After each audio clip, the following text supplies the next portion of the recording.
Boker Tov. Hashem Hashem, Naaseh, Venasler, Venarviach, Lechaim Tovim, ou Shalom, on se mardi 15 août. Et le 28 du mois de Av. Demain soir, c'est Rosh Chodesh et Loul, Shur acheté par Rebecca Cohen et Caroline Tal.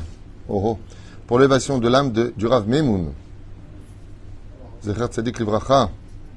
Pour notre Rav, notre maître qui a toujours été là pour nous, sans qui on ne serait pas là en Israël. Sans qui Marseille n'est plus la même, sans qui notre vie n'est plus la même. On a perdu notre pilier, notre père spirituel, mais de là-haut, il veille sur nous. Féméode, c'est touchant de voir vraiment très touchant de voir des personnes qui sont attachées à leur Rav comme ça. C'est un peu... C'est pas que de la reconnaissance, il y a le mot papa ici. Je pense d'ailleurs que c'est ce qui manque un peu le plus dans notre génération. C'est pas de la faute des rabbanim, c'est tout simplement que les rabbanim sont tellement sollicités, tellement oppressés, il y a tellement de besoins aussi, qu'ils n'ont plus le temps de pouvoir donner, comme à l'ancienne époque où vraiment les rabbanim, ils jouaient le rôle du sabbat. Ils jouaient le rôle du grand-père. Ils étaient là avec un langage familial, et non pas un langage dur. Et aujourd'hui, ça a un peu changé malheureusement. Tu vas avoir un rave, c'est question-réponse. C'est ce que je dis moi-même quand on m'appelle. Je peux pas. Question-réponse. Parce que j'ai beaucoup trop sur la tête, j'arrive plus à étudier. C'est compliqué. On a aussi besoin de se construire soi-même. Et c'est pas évident. Et il faut dire que le Rav Meimoun, Mamash, a été capable, de par son investissement, de par sa sincérité, de pénétrer le cœur de tout celui qui, en tout cas, l'ont connu. Et que l'étude d'aujourd'hui, Yalet Nishmato Kezor Arakia, Bezrat Hashem Idbarach. Et comme elle le dit ici, que Bezrat Hashem du ciel, il prie pour tous les 67 000, je crois, juifs de Marseille, pour tous les juifs de France, et pour la Géoula Shlema pour nous tous. On pensera en même temps, l'Elef El-Fav Dalim, à une grande refouach Shlema pour Gilles Shalom. Esther Fernand Tayeb. Ben Esther Fernand Tayeb. בעזרת השם שקדוש ברוך הוא ייתן לה משאלות ליבה לעבודתה אנא אל נא רפנה אנא אל נא רפנה זכות התורה תגן בעדה ולכל אשר לחיים טובים משלום וכן יעשנו מרבן.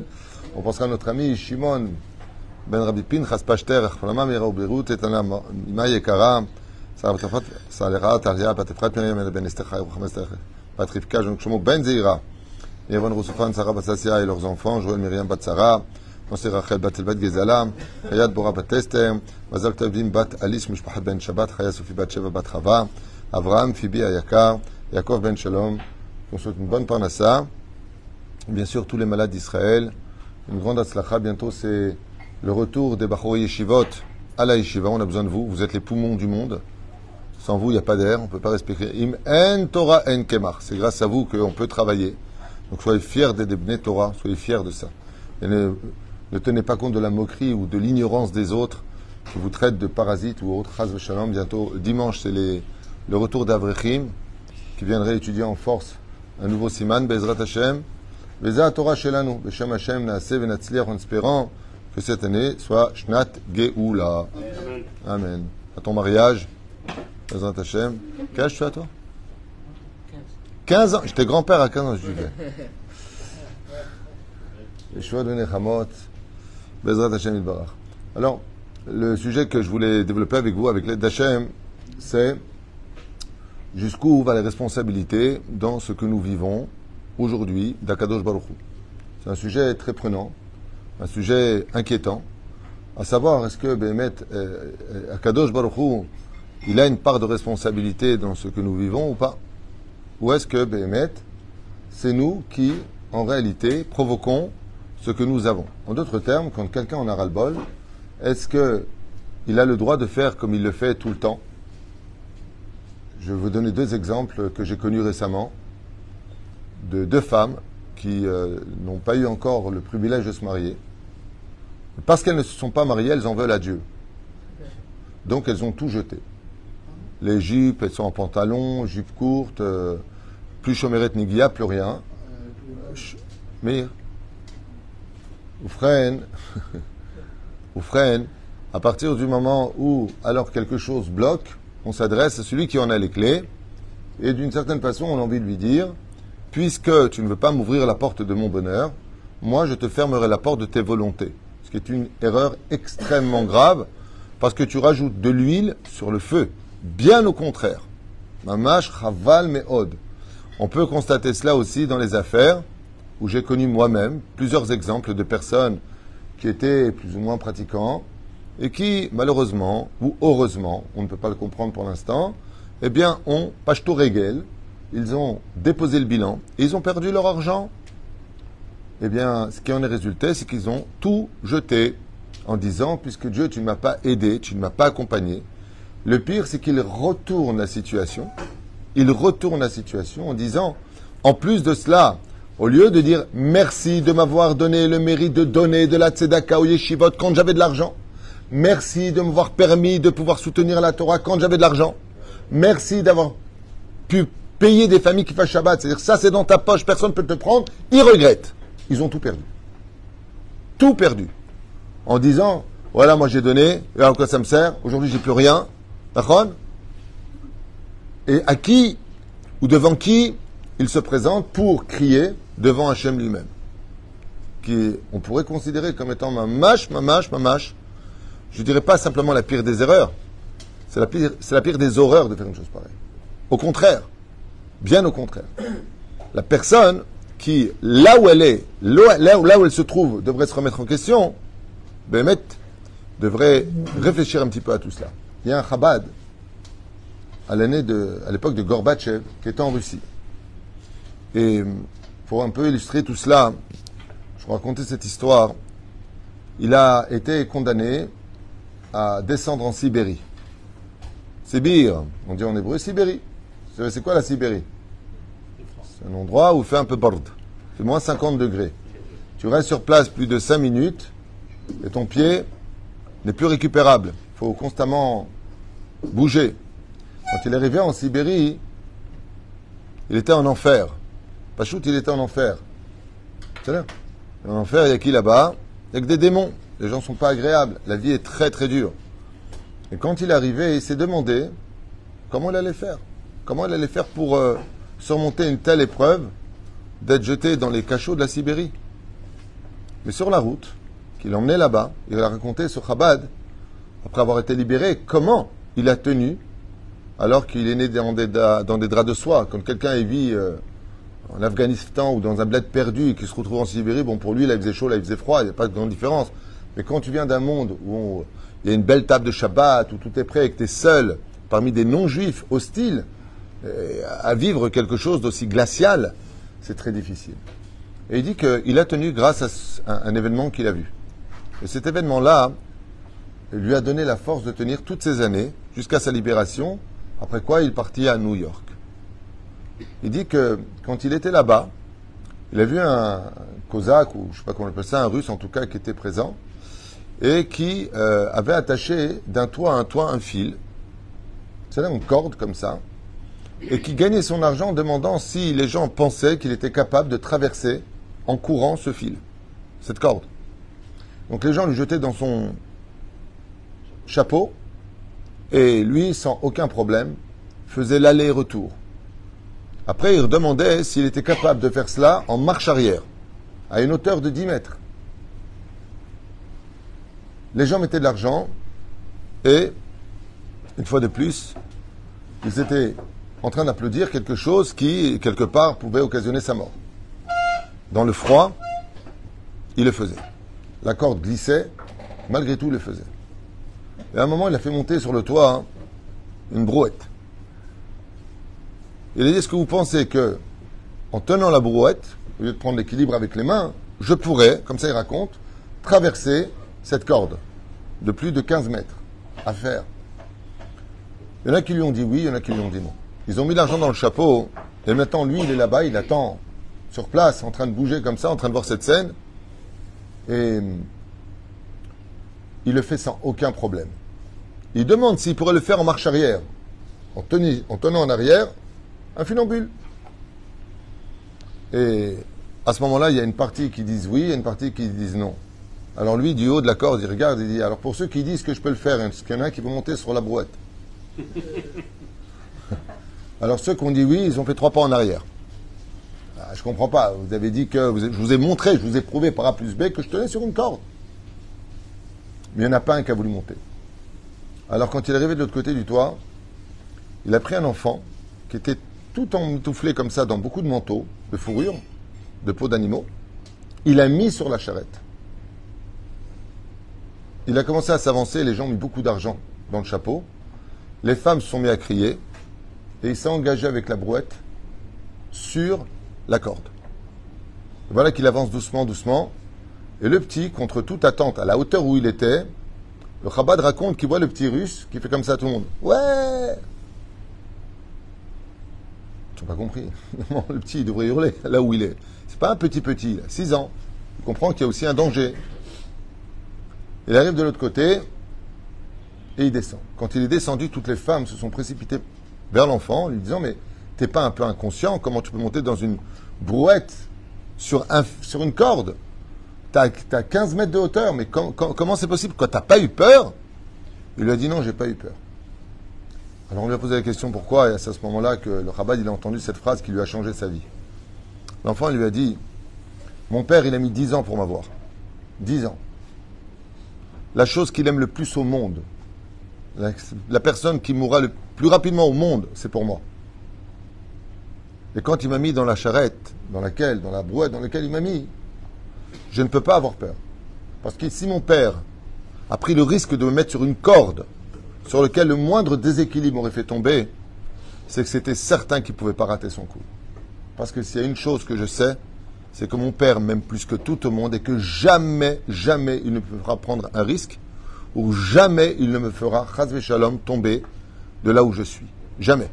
C'est vrai que j'étais en hauteur, j'avais plus les pieds sur terre, j'étais dépendant de lui, j'avais plus de solution. Quand tu es dans la charrette, dans la brouette, tu peux rien faire. Même si tu veux descendre, tu descends quoi sur la corde? Je suis pas funambule. J'étais 100% dépendant de lui. Mais je ne cessais de regarder dans les yeux, mon père me souriait en me disant, n'aie aucune peur, je te tiens. C'est vrai que t'es pas bien, c'est vrai que tu es en danger, réel danger, mais je te tiens et je te lâcherai jamais. Jamais. Quand il a entendu ça, le Chabad, qui a été donc jeté en Sibérie pour une fausse accusation, il a levé les yeux vers le ciel, il a dit, maintenant je peux rentrer dans les cachots de la Sibérie. Parce qu'il y a une chose que je sais, c'est que Akadosh Baruch Hu, Dieu, il m'aime tellement que même si ma vie maintenant ne tient qu'à un fil dans des situations un peu plus hostiles, dans les cachots de la Sibérie, mais que Akadosh Baruch Hu me tient les deux mains, j'arriverai de l'autre côté de cette corde et je pourrai, Bezrat Hashem, rejoindre une famille, ma famille chaleureuse, et retrouver mon chemin sur le retour. Ainsi donc, il y a une chose qui est certaine, c'est que dans tous les cas de figure, malgré le fait que nous nous trouvions dans des situations compliquées, en Bishlomo et Yakar, ce qui vit tous les jours, c'est un jour pour s'en remettre, un jour pour replonger. Un jour pour s'en remettre, sans Emouna, t'as pas envie de vivre. Sans Emouna, à quoi ça sert? Mais si je vais encore un jour, je peux faire encore une halakha, encore une agada, encore une gemara, afilou un mot. Parce qu'il y a une chose que je sais, Gam ki elech begeit salmavet lo irara ki ata imadi. Peu importe où je suis, je sais que tu es avec moi, Hachem. Je ne sais pas pourquoi tu m'as mis sur une corde raide. Je ne sais pas pourquoi. Je ne sais pas pourquoi ma situation, elle a changé. À ce point-là, je suis pourri. À ce point-là, j'ai changé. À ce point-là, je t'ai déçu. Il y a une chose de sûre qu'on sait. C'est que si Akadosh Baruch Hu nous met dans la charrette, dans la brouette dont on parle, c'est parce que lui, il sait que pour toi, il se battra. C'est-à-dire que si vous comprenez à l'envers, comme l'a expliqué ce Chabad, que c'est parce qu'il m'a choisi, moi, d'être sur une corde raide. Hein? J'entends pas. Non. D'accord, c'est sûr qu'il est en sécurité. Mais c'est parce qu'il m'a choisi, moi, pour mettre, qu'il a mis la personne qu'il fera le plus au monde pour le sauver. C'est-à-dire que si j'avais mis un étranger, une personne que je connaissais pas, ben, il arrivera ce qui arrivera, il fallait pas monter dans la charrette. Mais là, c'est lui qui l'a mis sur la charrette. C'est-à-dire? Baiser Pérou Shadavar. Ce qui fait que, malgré les épreuves que nous avons, malgré les situations que nous traversons, même sur une corde raide, où vraiment on se demande, lama, bébé, pourquoi suis chez moi. À ce point-là, j'ai été mauvais, c'est tout de suite la question qu'on a envie de dire à Dieu. C'est, mais qu'est-ce que tu veux chez moi? Il y a même des gens qui m'ont dit un jour, tu vas pas me croire. On va pas me croire. Il y a même des gens, qu'est-ce qu'il veut chez moi, Dieu? Quel orgueil. Qu'est-ce qu'il veut chez moi, Dieu? Il ne peut pas regarder ailleurs. Oh, il va voir. Il y a marqué dans la Torah que la plus grande malédiction de la Torah, c'est Aster Astir Panay. Je détournerai ma face de vous. Ça, c'est la pire chose qui soit. C'est la pire. C'est-à-dire quand tu as quelque chose ne veut plus te regarder, c'est que tu as laissé dans les mains la citra hara. Et la reine, la mrotakol. Les responsabilités que nous avons ressemblent à celle-ci. Lema adabardomé. Quelqu'un qui se retrouve dans une situation nauséabonde, difficile, voire insurmontable. Est-ce que Hachem a une part de responsabilité? Ou est-ce que nous avons une part de responsabilité? Ou alors tout simplement, il y aurait peut-être des pourcentages à diviser. 30% Hachem, 70% nous. Manienne, non? Les mains d'avardomé. Un jour, un homme a fait un casse. Il a fait un hold-up. La police est arrivée à temps, ils l'ont arrêté. Le policier lui met les menottes et il l'emmène à la prison. Il se retourne avant de rentrer à la prison, il lui dit « Mais pourquoi tu m'emmènes à la prison ?» Il dit « Pourquoi tu me poses la question ?» Il lui dit « Parce que c'est toi qui m'emmènes. » Il lui dit « Mais idiot, je t'y emmène parce que tu as fait un hold-up. » Mais Agnès de voir que dans l'action, c'est le gardien de la paix qui l'emmène en prison. Mais dans la raison pour laquelle il y va, c'est qu'il a une part de responsabilité personnelle. Ce qui fait que oui, les événements dans lesquels nous nous trouvons, Vadaï Shakol Me'et Hashem, c'est évident que tout vient d'Hachem. C'est évident, il n'y a pas de question à poser. Est-ce que Béhémet, la situation dans laquelle je suis, c'est le gardien de la paix qui m'y a emmené? Ou est-ce qu'Akadosh Hu l'utilise, lui, pour... Il va te répondre, moi je fais mon métier. Ce que je suis en train de vous appeler, les gardiens de la paix, ce sont les Mekatrigim, dans le monde d'en haut.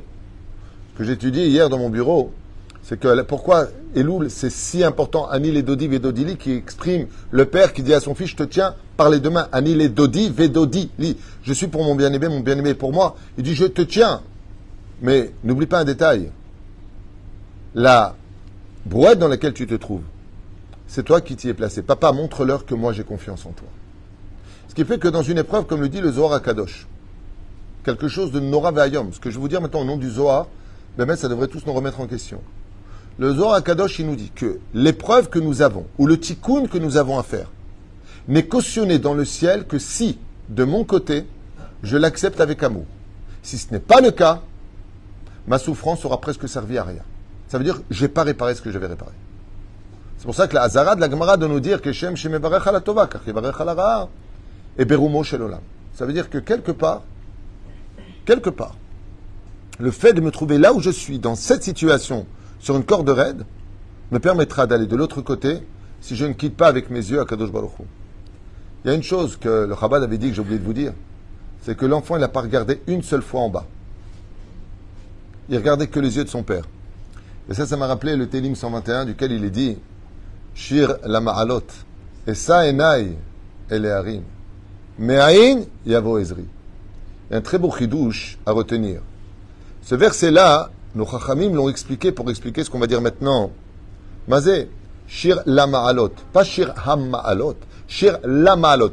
Maintenant, je vais aller vers le lamed dans la grammaire veut dire aller vers une direction, même provenance. Lamed, direction. Quand on parle de Me'ain bata, d'où viens-tu? Le'anata oler, où vas-tu? C'est là, le lamed. Shir la ma'alot, ça veut dire quoi? Maintenant, je vais chanter pour chercher à m'élever. Ouais. Regardez ce qui a marqué, c'est incroyable. Shir la ma'alot, essa enai. Donc, je fais voyager mes yeux. Efo, eleharim, vers les montagnes. Alors, beaucoup d'explications. Quelles sont les montagnes? L'explication la plus connue, c'est Abraham, Yitzhak et Yaakov, qui sont appelés les montagnes. On parle des Avot Akdoshim, qui sont appelés les trois montagnes. C'est-à-dire, El et Harim, vers les montagnes. Meut, Rabim, Shtaim. Dans le cas échéant, Chazal disent Abraham, Yitzhak et Yaakov. Pourquoi? C'est magnifique, il y a un secret dans la Kabbale. Il dit pourquoi Abraham, Yitzhak et Yaakov? Parce que tout ce que te fait Dieu dans ce monde, que tu sois en haut ou en bas, c'est Chesed, c'est Abraham. S'il le fait, c'est parce qu'il fait justice, c'est Gevura. Pourquoi? Pour ton bien, Tiferet, harmonie. Pour que tu retrouves le sentier duquel le monde futur est devant toi, il faut que tu sois au centre de Tiferet, c'est-à-dire harmonieux vis-à-vis d'Hachem. Donc, qu'est-ce que c'est une épreuve? C'est quand le Chesed rencontre le Din pour te sortir d'une dette qui te rendra harmonieux pour entrer dans ton monde futur. On revient en arrière. Et ça, elle est harim. Me'ain yavo ezri. Et là, qu'est-ce qu'on dit? Et d'où va venir mon aide? Ça veut dire que si maintenant je demande de l'aide, c'est que je suis en difficulté.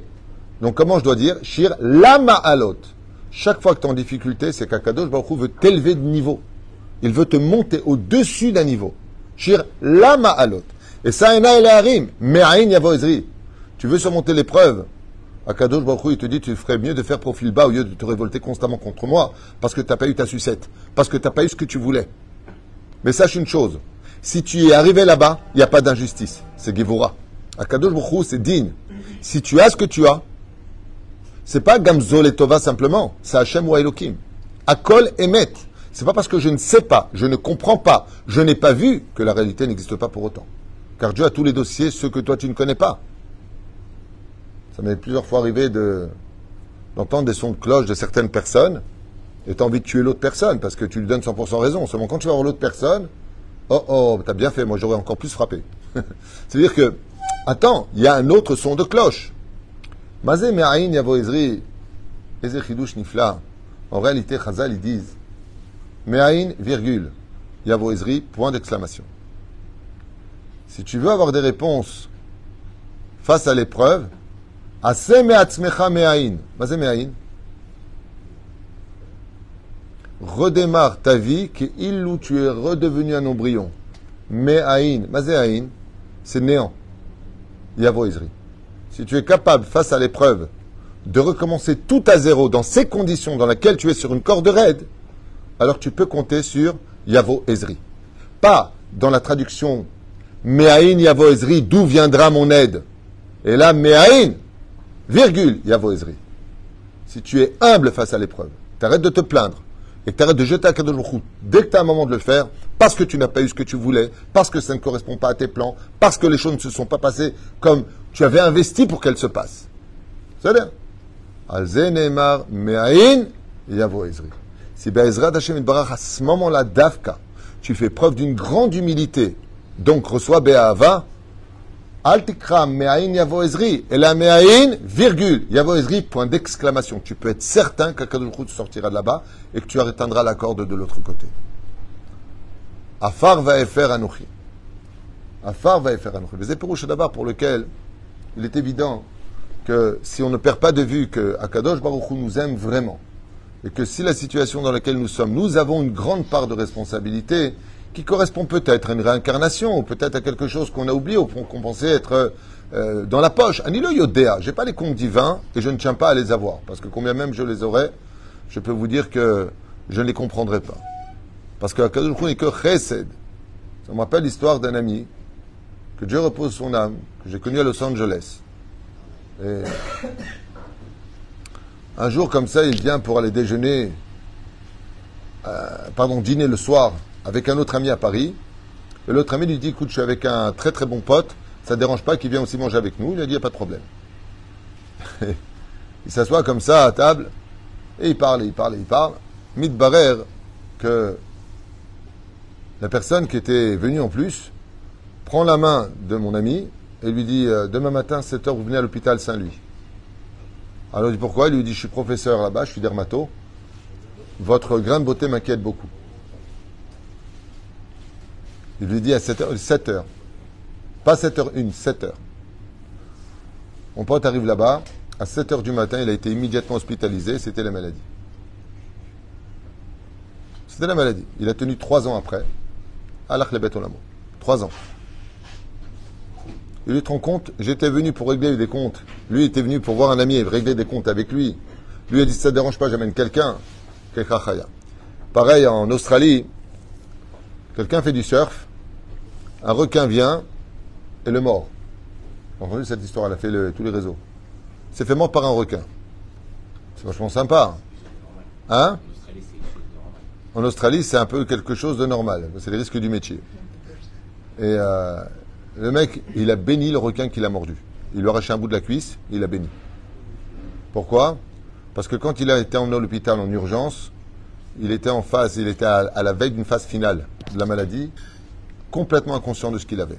Grâce au requin, il a pu se soigner. Très souvent, Akadosh Baruch Hu, quand il nous met sur une corde raide, c'est quand on arrive au bout de cette épreuve-là qu'on se rend compte que on en est ici et là. Je vais vous raconter une histoire personnelle qui me peine beaucoup. Vraiment beaucoup. Ce que je vais vous dire, c'est pas sympathique, mais c'est une histoire qui me tient à cœur. Ah. Il y a eu un conflit entre deux copines pour un mec. Ça arrive. Ça veut dire que avant il était avec celle-là, après il est passé à l'autre. Ça n'a. Malheureusement, c'est comme ça que ça se passe dans mon Trilonie. Et les deux filles ne se parlent plus du tout. Pourquoi? Parce que l'une a tiré le khatan de son côté, et pour le faire, elle a malheureusement dit du mal de l'autre. Pour convaincre le khatan de venir vers elle. Compétition. Au lieu de laisser faire à Kadosh Baruch Hu, ne te vends pas. Reste à ta place. Vous savez, les phares, ils bougent jamais de place, mais ils sont lumineux, ce qui fait que tout le monde accoste chez eux. Et elle a fait beaucoup de mal. Ils sont venus me voir pour que je les marie. Seulement, moi, je suis un petit peu bizarre comme Rav. Je ne fais pas, bon, alors très bien, voilà comment ça se passait, quelle est la date, alors toi, tu rentres en premier, pour les brachot, il y a ça et ça. Pas du tout. Je regarde et je sens une atmosphère nauséabonde, un truc qui ne me plaît pas. Et je leur dis, comment s'est passée votre rencontre, que je sache en tant que Rav qui devait les marier. Et donc, ils m'expliquent un petit peu, et puis, comme ça, ouais, mais le fil, j'ai pas retrouvé. Le fil en aiguille, j'en arrive. Bah ouais, fil en aiguille. Moi, je cherchais le mot fil, mais il venait pas. Alors, j'allais dire d'aiguille en aiguille. Je pose la question comme ça, et puis j'apprends cette histoire où elle me dit, ouais, vous croyez que je dois faire tchouva là-dessus parce que j'ai dit beaucoup de mal. J'ai fait du moti shemra sur elle, et ainsi de suite. J'ai regardé comme ça, je lui dis, non seulement vous lui devez des excuses, mais je ne sais pas quoi faire. Béhémet, je reste bloqué. Et je laisse un mec comme ça qui a refroidi l'ambiance. Je dis, c'est quand le mariage? Il me donne la date. Ok. Et pourquoi vous m'avez choisi moi pour vous marier?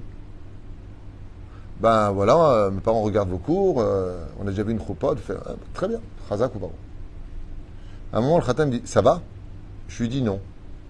Non, ça va pas. Ça va pas, mais ça me regarde. Ok. Je regarde la femme et je lui dis, regardez, ce ne sera pas un mariage simple pour vous. Et je commence à lui faire la liste de certaines choses sur lesquelles il devrait faire attention devant le khatan. Et en même temps, je dis au khatan ce qu'il devrait faire aussi de son côté. Quand ils sont partis de là-bas, très heureux, Todara Barav Tuitou, on a remonté un peu l'ambiance. Eux sont partis avec le sourire, moi j'étais pas bien du tout. La main. Parce que le khatan, et je me trompe rarement dans ce domaine, c'est un 100% PN. C'est un 100% sociopathe. Manipulateur pervers narcissique. La fille elle est en train de se jeter, pas dans la gueule d'un lion, non, pas un crocodile, un dinosaure. Je lui dis, quand je les ai raccompagnés, je lui dis, mais quelle route elle a eu l'autre fille d'avoir été sauvée. Tandis que l'autre fille, elle en veut à mort à sa copine d'épouser ce mec. Mais t'es ouf, barre-toi, sauve-toi. Ils n'ont pas de tikkun, ces gens-là. Tu ne peux pas les changer. On ne sait pas à quel point, des fois, le fait d'être sur une corde en hauteur, c'est parce qu'en bas, il y avait des braises. Et que Akadosh Baruch Hu veut éviter quelque chose. La reine, étant donné que d'un côté, on ne mérite, et je sais que le mot va être dur, je vais vous choquer, mais il n'y a pas d'injustice. Ça veut dire que si on l'a, c'est parce qu'on le mérite. Ben tirtse, ben lo tirtse, que tu veux ou pas. De l'autre côté, n'oublie pas un détail, c'est que même dans l'épreuve dans laquelle tu te trouves, si tu quittes pas tes yeux des yeux d'Hachem, de ton papa, d'Akadosh Baruch Hu, et tu dis pas, Hachem, tant que tu me tiens dans cette épreuve, tant que tu tiens la charrette, la brouette sur laquelle je me tiens, alors j'ai aucun problème. Même si mon équilibre il tient de toi, mais on sait une chose, Akadosh Baruch Hu, il peut jamais tomber. Dieu peut tout, et les limites d'Hachem n'appartiendront qu'aux propres limites que toi, tu auras cultivées dans ton cœur en ce qui le concerne. Hachem n'a de pouvoir que là où tu le places, dans ses pouvoirs. C'est pour toi que il peut tout, qui a kol, yachol, il peut tout changer, il peut tout changer. Si tu penses qu'Akadosh ne peut plus rien faire, alors il ne pourra plus rien faire. Parce que l'intensité de ta foi va créer chez lui sa relation avec toi dans la foi que lui a pour toi.